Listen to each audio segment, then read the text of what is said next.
नमस्कार, विंडिया टीवी में आपका स्वागत है। मैं आपकी प्रेजेंटर डॉक्टर बबीता विश्वास। गर्मी का मौसम है और हमें नींबू भी चाहिए क्योंकि नींबू के पानी से हमारी इम्यून सिस्टम बहुत अच्छा हो जाता है। और अगर हम ढेर सारा नींबू लेके आके फ्रिज में रख भी देते हैं तो वो सूख जाता है और परेशान होके उन नींबू को उठा के हम फेंक देते हैं। और जब फेंकते हैं तब बहुत दुख होता है क्योंकि नींबू का कीमत आसमान छू रहा है। तो चलिए आज मैं आपको एक ऐसा ट्रिक बताने जा रही हूँ कि आप नींबू के रस को प्रिजर्व करके रख सकते हैं। जानना चाहते हैं ये नुस्खा? तो फिर बने रहिए हमारे साथ। आप देख रहे हैं विंडिया टीवी, आपका रोजमर्रा का जीवन साथी। इंडिया टीवी को सब्सक्राइब करना मत भूलिएगा और नोटिफिकेशन के लिए बेल आइकन को भी क्लिक कीजिए। दोस्तों, मैं ढेर सारा नींबू लेके आई हूँ और उसके रस को मैं स्टोर करने वाली हूँ। मैं आपको बताती हूँ नींबू के रस को स्टोर करने के लिए क्या करना है।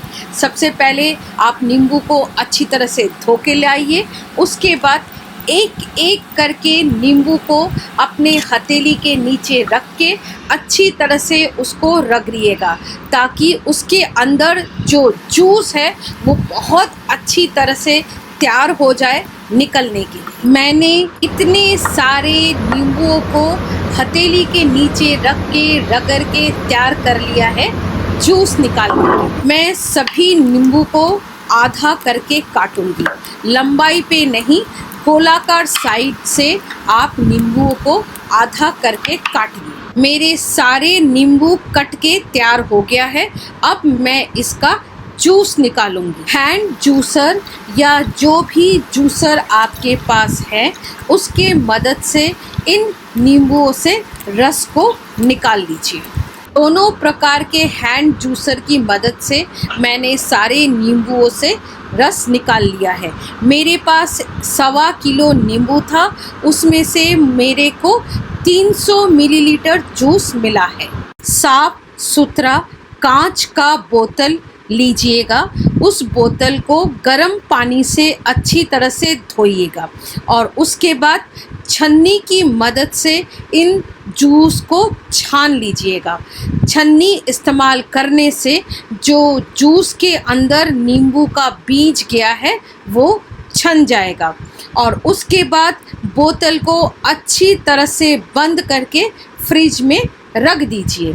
ऐसा करके रखने से आप ये जूस 3 महीने तक इस्तेमाल कर सकते हैं, लेकिन फ्रिज में ही रखिएगा। दोस्तों, कैसा लगा ये नुस्खा? है ना बहुत जबरदस्त। इस तरह से अगर आप स्टोर करके नींबू के रस को रखेंगे तो आपको जब मन करे फ्रिज खोला, नींबू के रस को निकाला और शिकंजी या कोई भी रिफ्रेशिंग ड्रिंक या किसी भी चीज में इस्तेमाल करने में बहुत आसान हो जाएगा। अगर ये रेसिपी आपको अच्छा लगा तो एक लाइक जरूर कीजिए और कमेंट सेक्शन में भी बताइए कि आपको ये रेसिपी कैसा लगा। अगर आप अभी तक हमारे चैनल को सब्सक्राइब नहीं किया तो जल्दी से सब्सक्राइब कीजिए और नोटिफिकेशन के लिए बेल आइकन को भी क्लिक कीजिए ताकि हमारे और भी अच्छे अच्छे एपिसोड आप तक सबसे पहले पहुंचे। तो मुझे दीजिए इजाजत। नमस्कार, अल्लाह हाफिज और बाय। मिलती हूँ एक और नए एपिसोड में। बाय।